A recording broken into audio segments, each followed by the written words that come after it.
herzlich willkommen. Mein Name ist Kathi und ihr seid auf meinem Kanal Kathis Diamond Stories. Ja, es ist wieder soweit. Ich zeige euch meine Häkelsachen. Und ja, für alle, die neu sind, erstmal herzlich willkommen. Samstags zeige ich immer die Sachen, die ich gehäkelt habe. Und dienstags immer ein kleines Video zum Diamond Painting. Ja, und in der Woche donnerstags oder so, das ist immer so gemischt, das ist abwechselnd. Mal so, je nachdem, was ich am Start habe.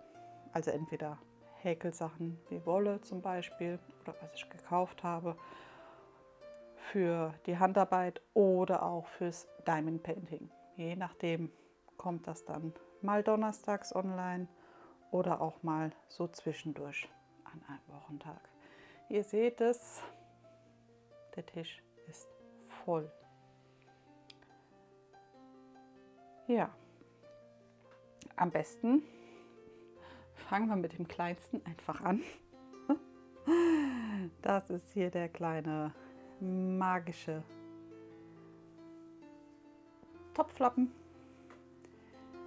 Ich hatte ja die Markierung hier gesetzt und wir waren ja hier sozusagen an dem Farbwechsel und es kamen nur 3 Reihen dazu. Ich weiß auch nicht. Irgendwie ist der mir nur einmal kurz in die Hände gefallen.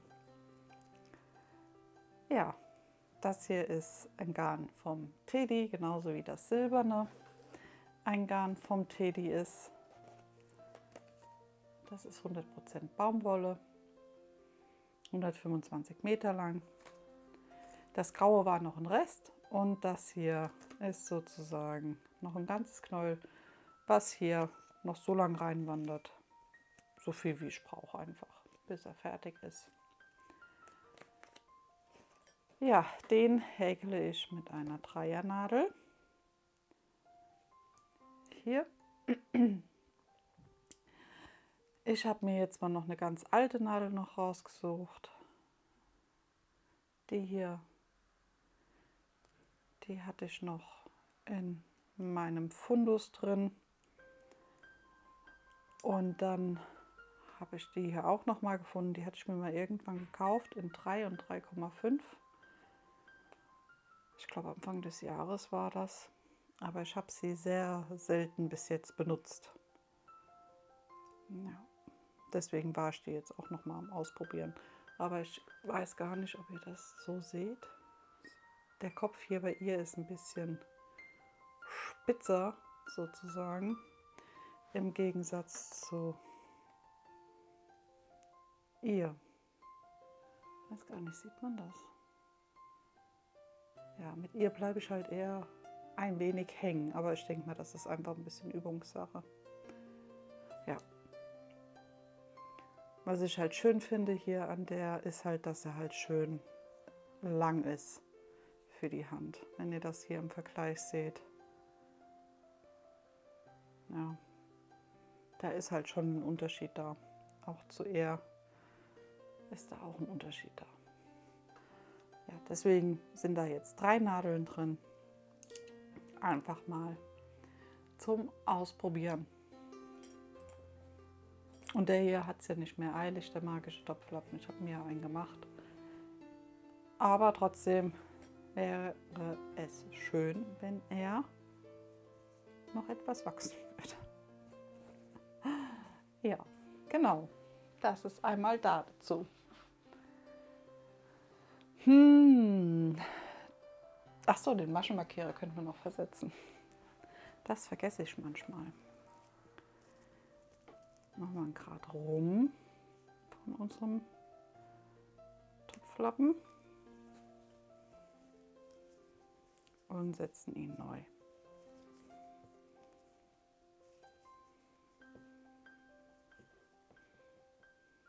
No.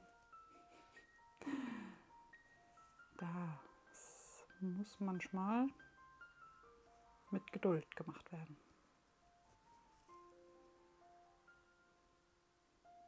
So, der ist doch auch goldig, der Markierer.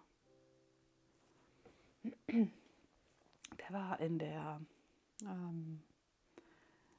bei den Taschen dabei von Trendfadenliebe. Ja. So, dann greifen wir uns das nächste. Das ist er hier. Das Tuch kennt ihr. Das bin ich auch schon ein bisschen länger am Häkeln, aber da häkel ich nur dran, wenn ich ja mal Lust habe. Ich weiß zwar nicht warum, aber irgendwie ist das so ein bisschen eingeschlafen, das Tuch. So an sich ist es wunderschön. Das Garn ist auch super. Wir waren hier und sind weiter. Na?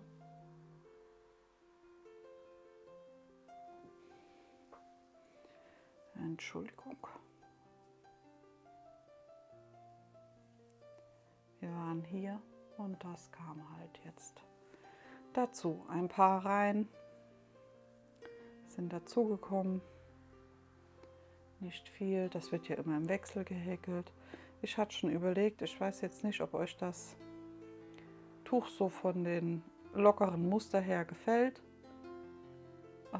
Wenn ja, könnt ihr mir ja mal Bescheid geben. Dann würde ich euch das auch mal in einem kleinen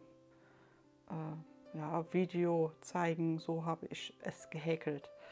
Ja, aber da könnt ihr mir ja mal Bescheid sagen, was ihr davon haltet. Denn ich habe zwischen den Jahren sozusagen frei. Da habe ich 3 Tage Urlaub. Yay! Und da dachte ich, könnte ich eigentlich sowas für euch machen. Aber natürlich nur, wenn ihr mögt. Und ja, je nachdem, wie die Zeit bei Weihnachten halt ist, wie wir da klarkommen. Genau, auf jeden Fall dachte ich, vielleicht interessiert euch das ja, dann hätte ich euch das noch gezeigt, auch bevor ich dieses Tuch hier fertig habe. Denn eine Borte, so mache ich ja nicht um meine Tücher eigentlich drum. Ja, könnt ihr mir ja mal Bescheid geben, ob euch das so interessiert von diesem Tuch her. Ja. Und dann würde ich mal schauen, dass wir das noch hinkriegen. Dieses Tuch wird auch mit einer Dreiernadel gehäkelt. Vielleicht liegt das auch an der Nadel, dass ich das Tuch nicht so oft in der Hand habe. So an sich ist das eine super schöne Nadel. Die gleitet auch schön, aber sie ist halt für mich sehr ungewohnt, dadurch, dass das süße Kätzchen hier oben ist. Vielleicht sollte ich mir da einfach eine andere Nadel noch mit reinpacken, dass ich das wechseln kann. Einfach. Ja. Ja, vielleicht. Ich probiere es mal. Je nachdem. Ja, und es ist von der Wollbiene das Flair, habe ich hier das Garn. Aber ich habe euch ja gezeigt bei der Wolle 1000, dass ich dieses Garn noch einmal bestellt habe. Das ist exakt dasselbe Garn, hat auch 1000 Meter, 250 Gramm, ist Baumwolle. Hier das ist die Farbe 912 von dem Lot 149. Und ja, es hat mir halt gut gefallen. Und ich habe es einfach mal zum Vergleich geholt von Wolle 1000.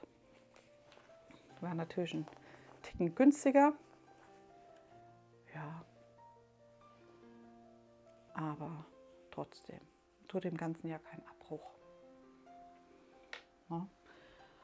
Ja, daran habe ich noch gearbeitet die Woche. Irgendwie hatte ich viel in der Hand, aber nicht viel geschafft. Kann man das so sagen? Ich weiß ja auch nicht. Schauen wir mal. Dann, hier habe ich noch meine Decke liegen. Da hat ja auch, wird ja nachgefragt. Aber bevor wir uns die Decke anschauen, Entschuldigung, ich wollte nicht wackeln, schauen wir uns noch kurz hier mein Oberteil an. Die Decke schiebe ich jetzt kurz mal einen Ticken rüber. Ja, weil das Oberteil oder das Kleidchen hier, oder je nachdem, was es werden soll, das ist hinten. Das habe ich mir hier oben, kommt noch ein Knopf hin, ein kleiner. Das ist ein Raglan von oben gehäkelt. Und wir waren hier und das kleine Stückchen hier kam dazu. Das hier ist jetzt der letzte silberne, soweit ich weiß. Ja, genau. 3 Stück sind drin. 3 Knäule. Alles hier Schimmer und Schein vom Teddy war das. 123 Meter. Und das war, ich glaube, alles Poly. Ja, Polyacryl und Polyester. Genau. Die 3 sind drin. Jetzt wandert hier noch der letzte rein. Das letzte ist dieses Bella. Das hat nur 88 Meter, aber ich finde, man sieht hier so gar keinen Unterschied, wo ich mit dem angefangen habe und wo das andere endet. Deswegen, ja, wandert der noch mit rein und danach nehme ich dieses Grün-Blau. Das kommt auch noch unten dran. Und dann schauen wir einfach, wie weit es ist. Ob das dann so ein Long-Shirt ist oder ein Shirt, je nachdem, wie lang das ja geht. Kann man das doch schön anziehen. Ja.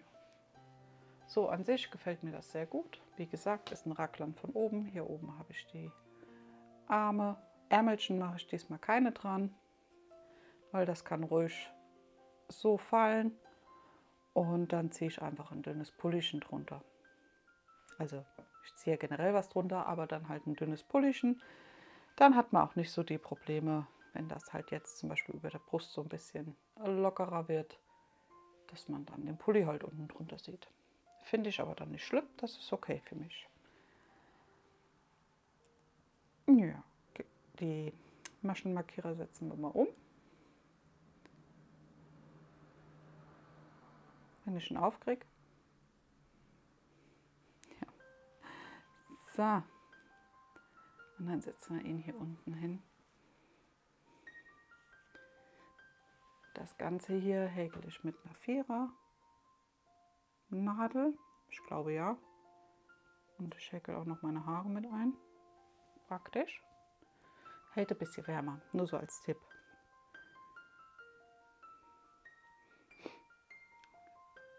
So. Die Schlaufe muss ich mir ein bisschen größer ziehen, denn ich bin ja immer gut darin, mir die Maschen wieder aufzuziehen. Und das Ganze häkele ich hier mit einer 4er Nadel. Das wohnt in der kleinen Wundertasche vom Platz her mit den Schmetterlingchen. Die Tasche hatte ich euch auch vorgestellt, kann ich gerne oben verlinken. Denn wie gesagt, ich sehe das, da passt so viel rein. Das ist schon wow, toll. Ja, das war er.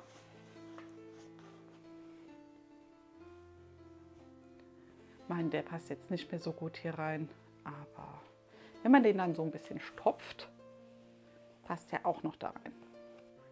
Flupp. Dann kann man das immer noch mitnehmen. So, seht ihr? Passt trotzdem wunderbar. Quadratisch, praktisch. So, hier geht's weiter. Gut, genau. So, das hatten wir auch in der Hand. Und dann machen wir jetzt erst die Decke oder machen wir erst ihn hier? Ach komm, mach mal schnell noch ihn. Unser Tuch Romantica. Da hatte ich jetzt auch überlegt, weil ich nach der Anleitung gefragt wurde. Und wie gesagt, ich habe das aus einem alten Burda-Buch von meiner Oma war das. Also meine Mama hat die bekommen, wie meine Oma gestorben ist. Und da meine Mama das zweimal hatte, hat es mir davon eins gegeben. Und ja, aus dem Buch habe ich das Muster mir rausgeholt, das Tuch. Und jetzt dachte ich, wenn euch das interessiert, vielleicht, wenn ihr mögt, dann würde ich das vielleicht dann zwischen den Jahren mal euch nur das Muster halt zeigen. Das Tuch ist ja noch nicht fertig, aber ich kann euch ja sozusagen den Anfang erklären und dann nehmt ihr ja nur noch zu. Ja, weiß nicht, ob euch das vielleicht interessiert. Könnt ihr mir gerne mal Bescheid geben und dann kann ich ja mal schauen, welches ich davon hinbekomme in den 3 Tagen.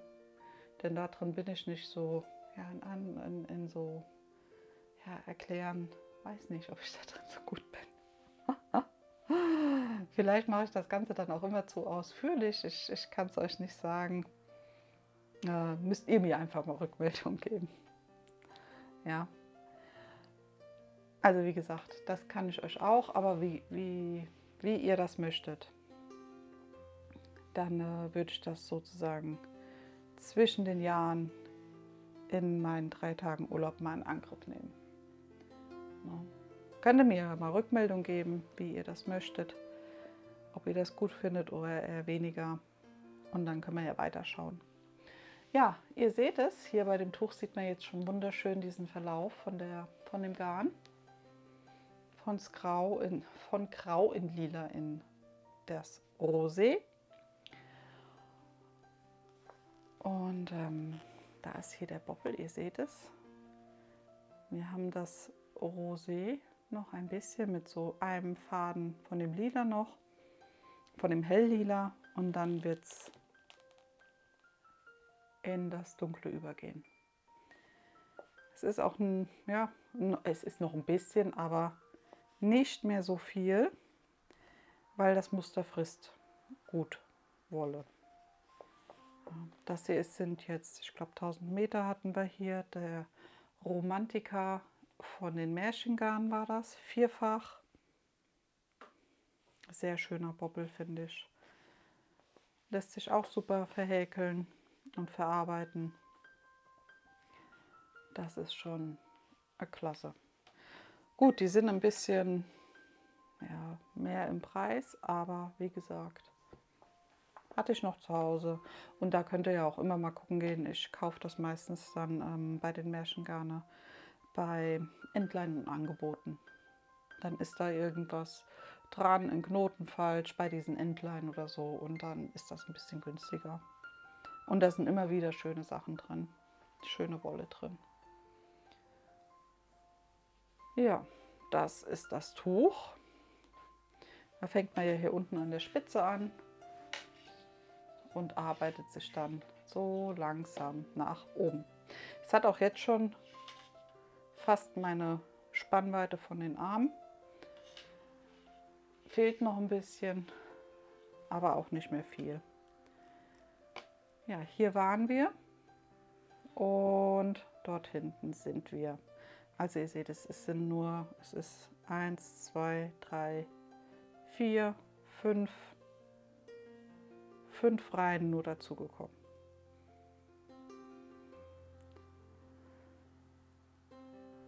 Versetzen wir unseren Maschenmarkierer. Also heute habe ich es mit dem falschen Aufmachen von den Maschenmarkierern. 5 und da ist der 6. sozusagen. Also die 6. Reihe ist angefangen. Und machen wir mal hier dazu.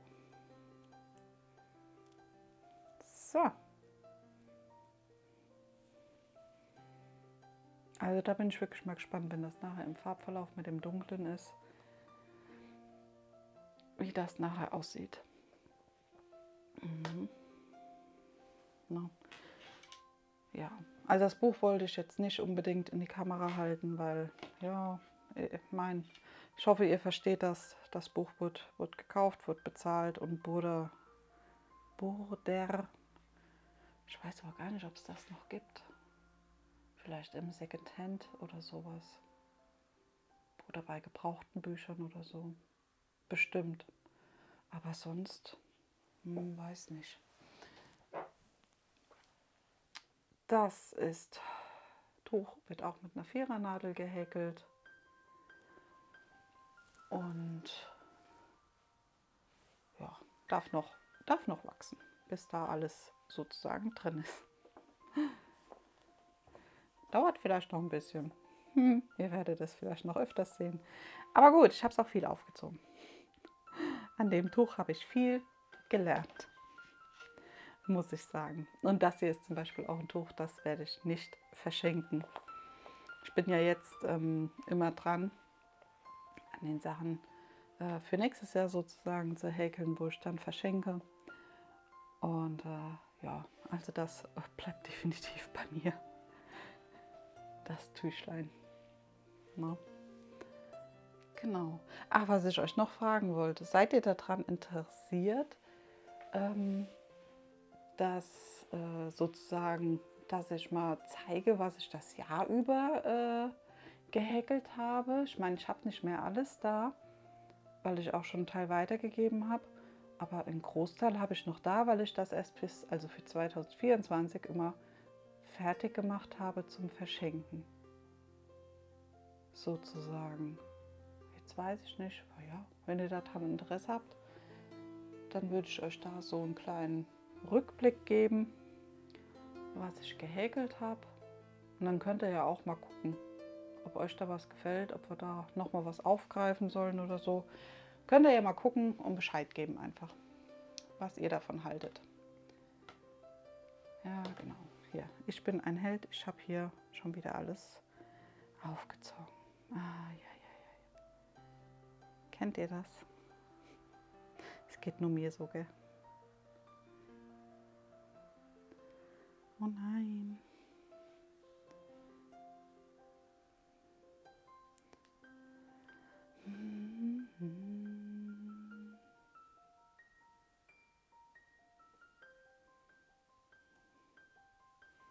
So.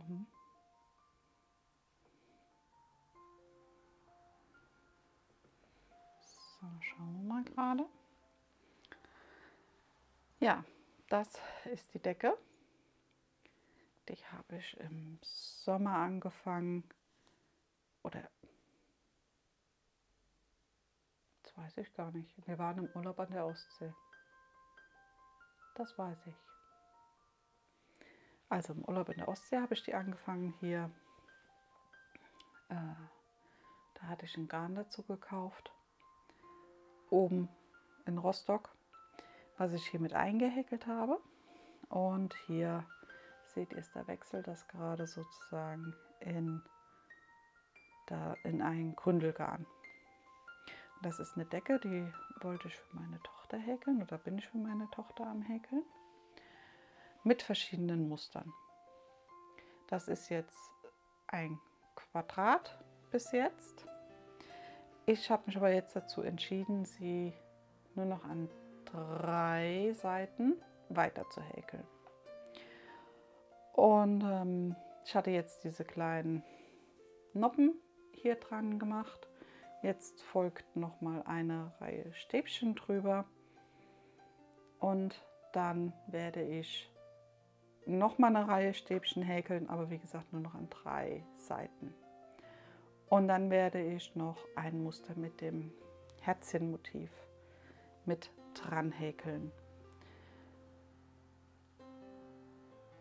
Und so lange noch häkeln, bis ich die Bobbel aufgebraucht habe. Ich kann euch ja gerade mal einmal halb legen für die neuen Zuschauer, dann sehen die, was für Muster da drin sind. Sie ist schon ordentlich schwer, muss man dazu sagen. Denn es ist ja sozusagen alles doppelt genommen. Also der Faden ist sozusagen einmal ein dreifädiges Bobbelgarn, ich glaube ja 3, und dann noch ein normales Garn dabei. Wie gesagt, das hier war, glaube ich, das Malibu, und dann kam hier seht ihr auch den Übergang, das Cotton Blend. Das Cotton Blend läuft auch noch weiter mit, damit sie einfach ein bisschen dichter einfach ist. Ich habe hier in der Mitte gestartet mit einem normalen Quadrat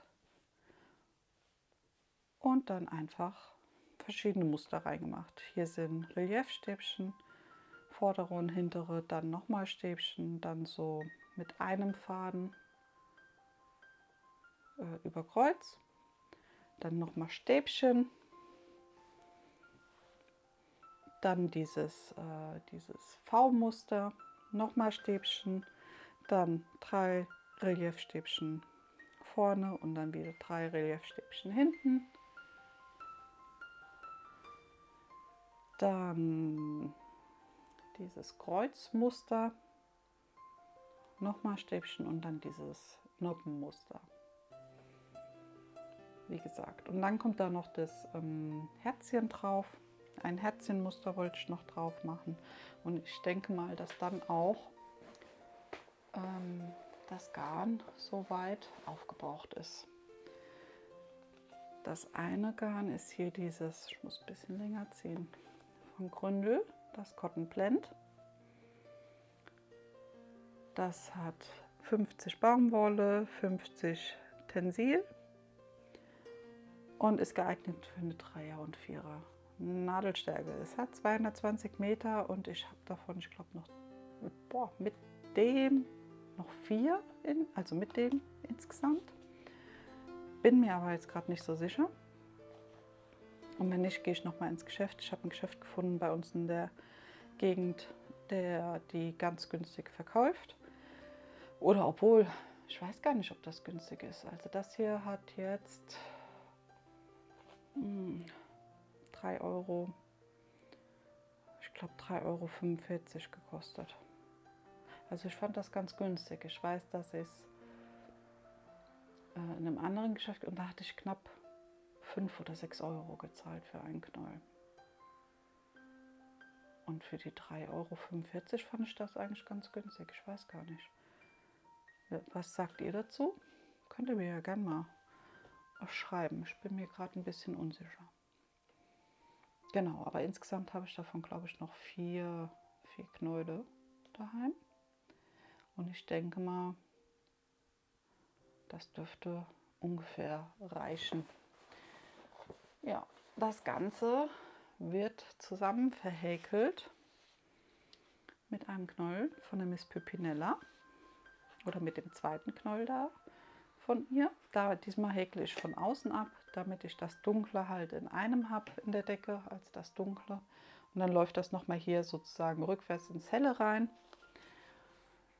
so wie ihr es hier seht. Und das ist einmal Holla die Waldfee.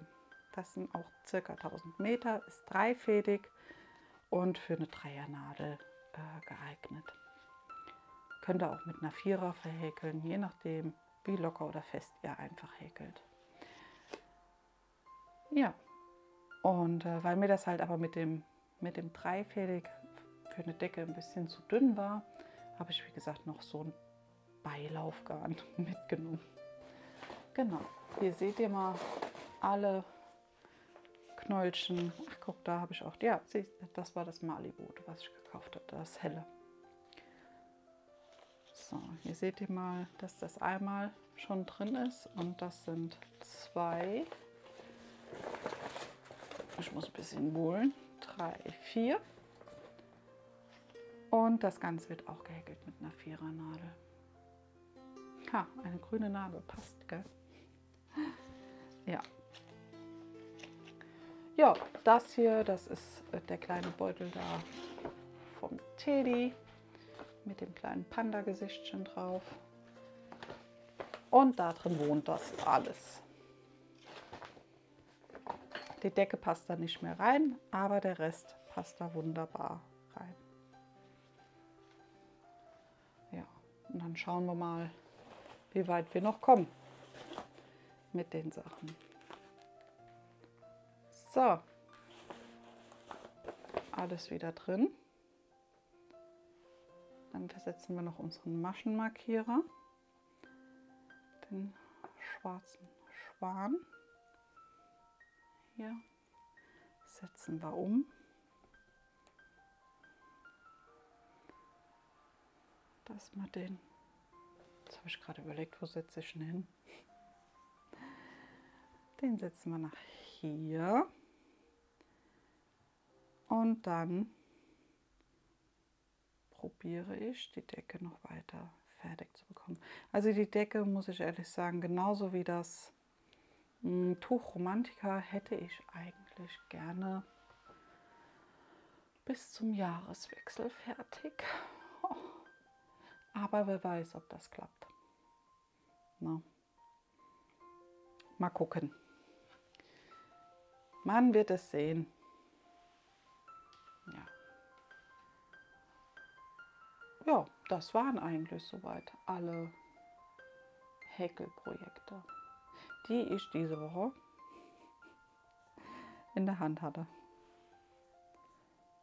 Und ein bisschen was dran gewerkelt habe. Ich weiß, war nicht so viel, also die Runden waren nicht so viel, die ich dran gewerkelt habe.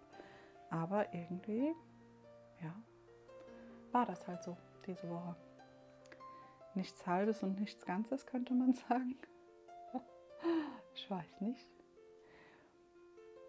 Naja, gut, es ist halt so, aber kommen auch wieder andere Zeiten. So, ganz einfach ist das. Ja, in diesem Sinne hoffe ich, hat euch das Video gefallen. Und dann wünsche ich euch noch eine schöne Zeit. Habt viel Spaß. Bleibt gesund. Lasst gerne ein Däumchen da, wenn euch das Video gefallen hat, und noch gerne einen Kommentar. Und dann hören und sehen wir uns das nächste Mal. Macht's gut. Tschüss.